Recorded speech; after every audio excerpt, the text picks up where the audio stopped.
So one of the questions that we have to answer is, what should business do in response to the coronavirus outbreak? And there are several different layers of this. And the main first aspect is, of course, to protect the people who work at the business. And in order to do that, there are several approaches. There are already many companies that are sending their employees to work at home so that they don't infect each other in the workplace. And just to give a perspective on this, with flu, it's a good idea maybe to close down schools and send kids home. But the disease transmits a lot between adults, the coronavirus disease. It's very different from the flu in that regard. So sending people home is a really good idea to prevent people from transmitting in the workplace.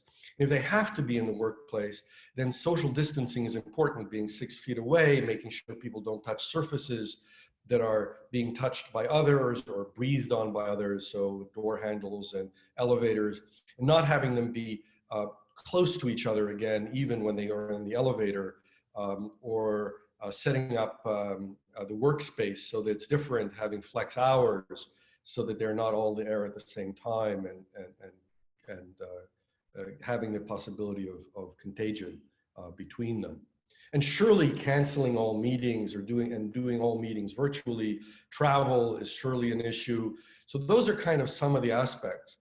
But there's another layer of this, which is that if you don't protect the families of your employees, then your employees are also in trouble. And so reaching past your employees to talk with them or to engage with them about what actions they're taking to protect their families becomes a really essential part of what companies can do. And of course, if companies are in a place, right, there's also the community around the company. And if there's a tremendous outbreak there, then it's really important for the company to be aware if there's an outbreak and take actions to try to stop it, right? Which is possible because that's what was done in China and South Korea. So we have to really understand that action matters, and early action is really important because nowadays companies are stopping having people work from home after they discover a case in the workplace. And why should you wait for that? That's the bad situation. We want to stop it early. And work with the authorities to make sure there's rapid testing. Rapid testing is one of the best ways to stop an outbreak. We really should have a massive testing for early symptoms. And if companies go to the government and go to the local authorities and say, we really want rapid testing for our employees to make sure that they're okay and they don't transmit it to others, well, that's going to be important.